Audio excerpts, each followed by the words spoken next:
ada. Assalamualaikum warahmatullahi wabarakatuh. Saya Han Arda Duyastama dengan NIM 2288230021 dan rekan saya. Saya Mutia Faizal Mara dengan NIM 2288230066. Kami di sini ingin mengerjakan podcast kami dengan judul Jejak Rempah dan Layar Terkembang mengenai The Amsterdam tahun 1748, raksasa yang tak pernah berlabuh. Dengan host saya sendiri Hanan dan rekan saya Mara. Podcast ini dibuat untuk menyelesaikan tugas akhir mata kuliah mengenai sejarah maritim. Maka dari itu kita akan memasuki intro yang pertama. Nah, karena kita bakal ngebahas kapal Amsterdam, di mana ini POV-nya dari masa VOC yang masih masa kolonial. Nah, coba tutup mata lo bentar, bayangin kita lagi berdiri di pinggir dermaga Sunda Kelapa, tapi bukan tahun 2024. Lalu kita mundur ke tahun 1748, di mana udaranya masih panas, bau garam bercampur dengan bau cengkeh. Di depan mata lo ada sebuah benteng terapung raksasa kayu, tiangnya menjulang kayak mau nusuk langit. Lalu bendera 3 warna berkibar sombong. Itu dia The Amsterdam. Oke Mara, mungkin imajinasinya bagus gitu ya.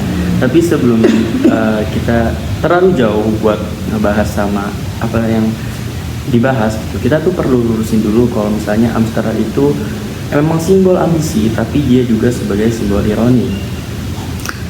Lo mah ngerusak vibe saja. Orang kita mau ngebayangin dulu. Tapi beneran, hari ini kita bakal ngebahas kapal Amsterdam buatan tahun 1748. Ini bukan cuma soal kayu dan layar, ini juga simbol puncak kekuasaan VOC alias Company di Batavia. Gue juga ngebayangin kapal ini masuk ke pelabuhan Batavia, lalu disambut tembakan meriam, boom. Gila, merinding sih gue. Ya, VOC di pertengahan abad ke-18 juga itu emang lagi di puncak ya. Tapi juga mulai kayak keropos gitu di dalam sendiri, dimana dan kapal Amsterdam ini ialah representasi sempurna pada kondisi saat itu gitu. Megah di luar, terus tapi membawa juga beban masalah yang berat di dalam juga. Jadi episode kali ini tuh kita juga akan ngebahas gitu bedah kapal ini tuh sebagai simbol kejayaan dan kegagalan mengenai di jalur rempah. Oke, mungkin kita masuk ke fisiknya dulu nih, Nan. Yeah. Gue baca kalau Amsterdam ini jenisnya itu Spiegel Return Ship. Nah, dari namanya aja udah susah disebut gitu. Tapi intinya kapal kargo paling beres di zamannya. Lo bayangin, panjangnya sekitar 42 meter, itu kayak gedung bertingkat yang ditaruh di atas air. Betul, secara spesifik dia dibangun gitu di galangan kapal Amsterdam untuk Chamber of Amsterdam, yang tujuannya itu jelas. Batavia ini adalah kapal yang didesain untuk endurance. Dia harus bawa ratusan orang, puluhan meriam juga, dan logistik buat perjalanan berbulan-bulan yang tanpa henti. Ini juga teknologi cutting edge gitu ya, yang di tahun 1748 gitu. Mana mungkin teknologi ini juga udah salah satu teknologi yang modern gitu pada salah satunya juga. Nah, dan isinya itu mana yang bikin gue mau. Kapal itu nggak cuma bawa orang, dia bawa peti-peti berisi perak, ribuan keping perak untuk beli rempah-rempah di Batavia. Lalu bayangin aja, lo ada di sana, terus lihat peti harta karun itu naikin di kapal. Itu definisi kekayaan yang benar-benar nyata dan benar-benar megah gitu kan. Ya mungkin bukan cuma perak ya Mar, tapi itu orang yang sering lupa juga gitu. Kapal ini tuh juga bawa tekstil, anggur, terus peralatan militer, bahkan batu bata juga buat pembangunan gedung di Batavia. Jadi Amsterdam ini tuh ibaratnya Amazon delivery gitu, yang mengantarkan semuanya. Tapi ini tuh versi raksasa yang bersenjata lengkap juga. Nah, VOC juga butuh kapal ini gitu di Batavia, karena ekonomi kolonial itu sangat bergantung pada suplai uang tunai kayak perak dari Belanda. Nah, walaupun mereka bawa kekayaan, bawa rempah-rempah dan segala macamnya, jangan lupa juga kalau dia tuh kapal Amsterdam ini membawa harapan juga. Harapan orang-orang Belanda yang mau cari untung di tanah jajahan, dan mungkin harapan para pelaut juga yang cuma pengen gaji buta tapi harus mempertaruhkan nyawanya mereka gitu. Oke. Eh, Nah, lalu sekarang kita geser ke settingnya ke sini, ke Batavia ya. Kenapa kapal semegah Amsterdam itu harus ke sini, harus ke Batavia? Karena Batavia waktu itu adalah Queen of the East, pusat segalanya.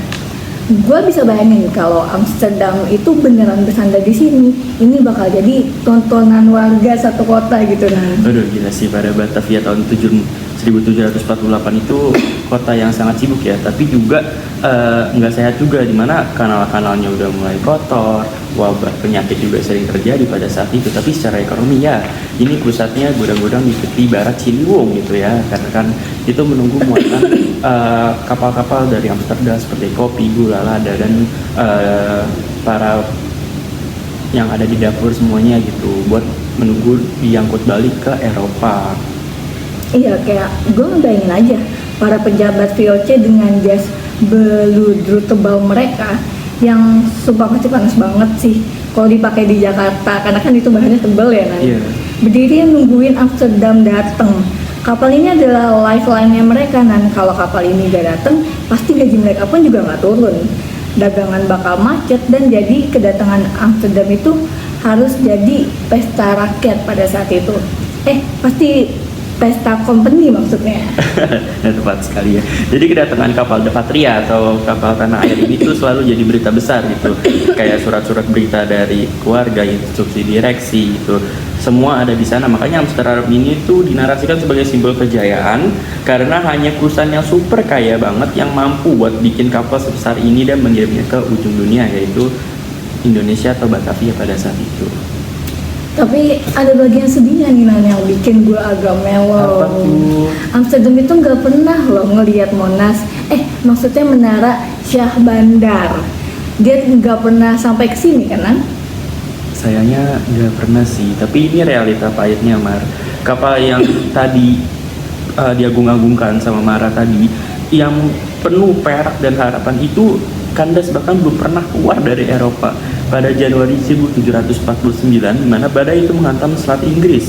Kapten Graham harus mengambil keputusan gila, itu menabrakkan kapalnya ke pantai Hastings di Inggris, yang supaya krunya itu selamat semua gitu. Sumpah itu tragis banget sih ya Nan. Iya Bang. Udah bangunannya mahal, isinya harta karun, malah zong di perjalanan pertama. Maiden Voyage yang gagal total ini. Ini tuh kayak lo beli mobil Ferrari baru keluar dealer langsung nabrak yang listrik gitu Nan. Sedih banget. Analoginya kasar sih, tapi benar-benar akurat ya. Tapi justru karena dia karam di sana, lumpur pasir pantai, itu Hastings itu mengawetkan gitu dari kapal Amsterdam sendiri. Kalau karena dia gagal sampai di Batavia, kita di masa depan malah bisa melihat isinya secara utuh gitu Mal. Kalau dia sampai di Batavia mungkin dia udah dibongkar, tadinya lapuk dan hilang dimakan oleh zaman. Nah, jadi menurut lo Nan, kegagalan dia ini apakah kemenangan buat sejarah? Betul, berkat bangkai kapal itu juga arkeolog tahu persis gitu apa yang dibawa VOC gitu. Kita nemuin botol anggur utuh dan sepatu kulit, alat navigasi sampai meriam itu di kapsul waktu yang sempurna. Jadi karena si Amsterdam ini nabrak dan akhirnya termakan oleh terumbu karang dan sebagainya, jadi barang-barangnya tuh utuh dan kita bisa melihatnya. Dan ini seperti kapsul waktu gitu. Gila ya, sejarah itu lucu teman-teman. Kita ngebahas Amsterdam sebagai simbol kejayaan Batavia, padahal dia simbol kegagalan perjalanan. Tapi semangatnya, ambisinya, tetap kerasa sampai sekarang. Gue tetap bisa ngebayangin kemegahannya kalau replikanya ada di Museum Bahari. Waduh, pelajaran buat kita juga. Ambisi VOC itu boleh besar ya, teknologinya juga maju terus, tapi alam dan nasib selalu punya kata terakhir gitu. Amsterdam mengajarkan kita bahwa tentang resiko tinggi balik itu di setiap gram rempah yang dinikmati oleh orang Eropa dulu gitu. Setuju banget. Jadi buat pendengar sekalian, kalau kalian jalan-jalan ke kota tua, lihat lautnya dan bayangin kapal-kapal seperti kapal Amsterdam dan pernah atau setidaknya mencoba menaklukkan ombak demi sampai ke tanah kita. Oke, sekian dulu obrolan sejarah kita kali ini. Jangan lupa cek sumber bacaan juga ya di deskripsi kalau mau tahu lebih teknis. Kalau Spiegel Retorship, saya Hanan. Dan saya Mara. Sampai jumpa di episode selanjutnya. Bye. Mungkin itu saja podcast yang bisa saya sampaikan dan rekan saya sampaikan mengenai untuk tugas akhir sejarah maritim. Sebelumnya mohon maaf. Wassalamualaikum warahmatullahi wabarakatuh.